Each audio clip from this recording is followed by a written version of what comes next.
Welcome back to Explaining Everything, the channel where we dive into the stories and mysteries behind everyday things.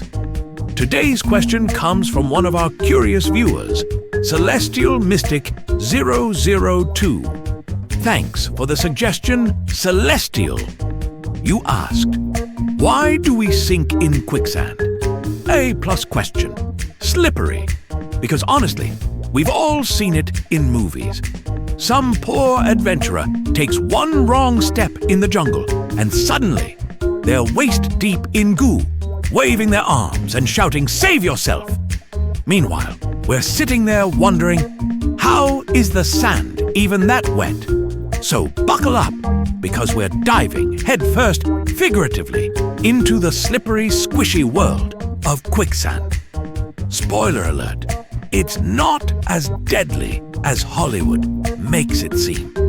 But it is a fascinating blob of science. Let's find out, right here on Explaining Everything.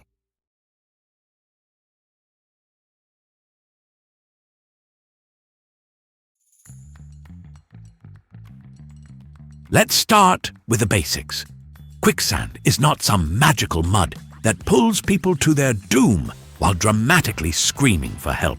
It's just a mixture of sand, water, and sometimes clay or silt. It's the smoothie nobody ordered. Now here's the twist. When undisturbed, quicksand can look just like solid ground. But once you step on it, things get weird. You disturb the structure, and suddenly it turns from beach day to help I can't feel my shoes in about 2 seconds.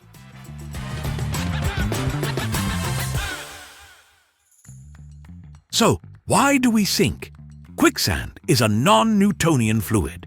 Yeah, we're bringing Isaac Newton into this mess. Literally.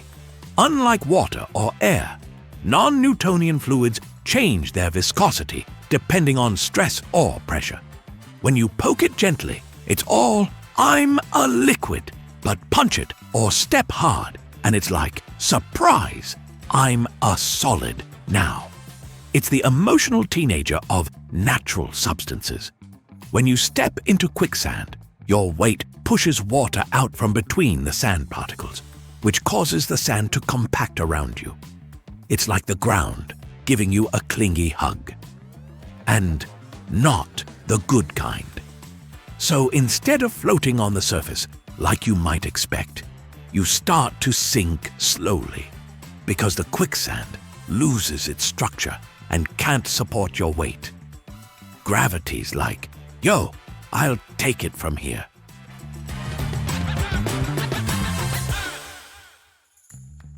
Now you might be thinking, wait a second, shouldn't I float?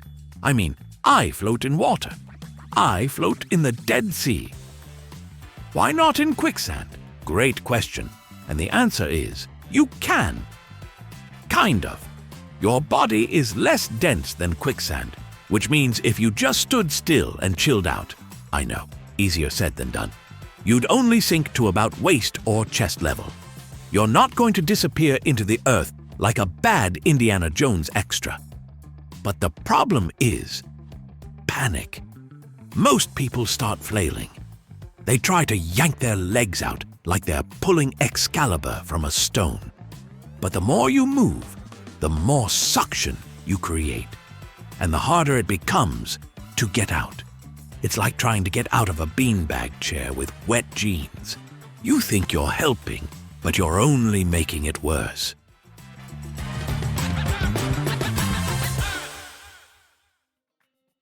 Okay, let's debunk a myth right now. Quicksand doesn't suck you under like a vacuum. Do you know why? Because quicksand has to displace for you to sink. It's physically impossible to be fully submerged, unless you're wearing a backpack full of bricks, in which case, maybe rethink your hiking gear. So no, you're not going to be swallowed whole while dramatically screaming, "Tell my story," in slow motion. However, what can kill you is being stuck in it somewhere dangerous. like a rising tide area, or an animal-infested swamp, or a desert where your water bottle is doing that annoying slosh that reminds you it's almost empty. So yes, quicksand isn't deadly on its own, but it can assist in your demise. It's like the wingman of bad decisions.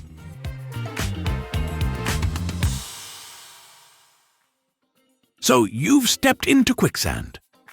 Uh-oh. What now? Don't panic. Seriously, take a deep breath. This is the one time yelling, "I got this," at the ground won't work. Here's your survival guide. Lie back gently. Distribute your weight like you're trying to sunbathe in soup. This helps stop you from sinking further. Slow movements only. No sudden yanks or ninja kicks. You're not fighting the sand. You're reasoning with it. Work your legs upward. Try to get your legs to float. Wiggle your feet to let water back in around them. It's awkward, but it works. Roll to safety. Don't stand straight up. Instead, roll across the surface like a tired pancake trying to get home. And whatever you do, don't bring a horse. Quicksand and horses equals disaster, especially if it's one of those dramatic movie horses that rears up and screams unnecessarily.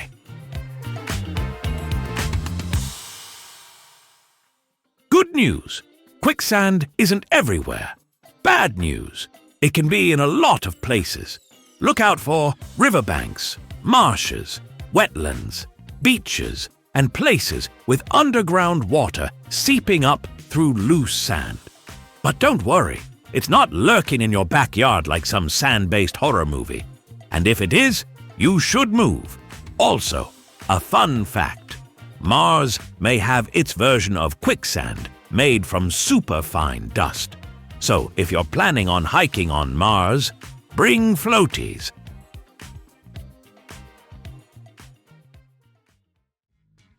So, what did we learn today? Quicksand is just water, sand, and a touch of mischief. It's a non-Newtonian fluid, which means it changes behavior based on stress, just like me during tax season.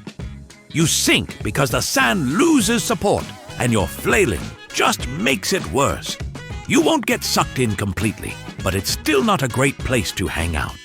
And yes, you can escape if you stay calm, move slowly, and don't reenact a scene from The Mummy. So the next time you see quicksand in a movie and someone disappears in 5 seconds flat, you can confidently yell, "That's not how physics works!"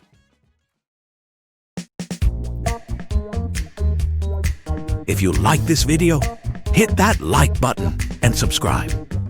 Also, if you have suggestions for our next video, feel free to share them in the comments below. We'll be sure to give you an acknowledgement for your contribution. Thank you for tuning in, and join us next time here in the channel that answers all the why, what, who, where, and how questions you've always wondered about, here on Explaining Everything.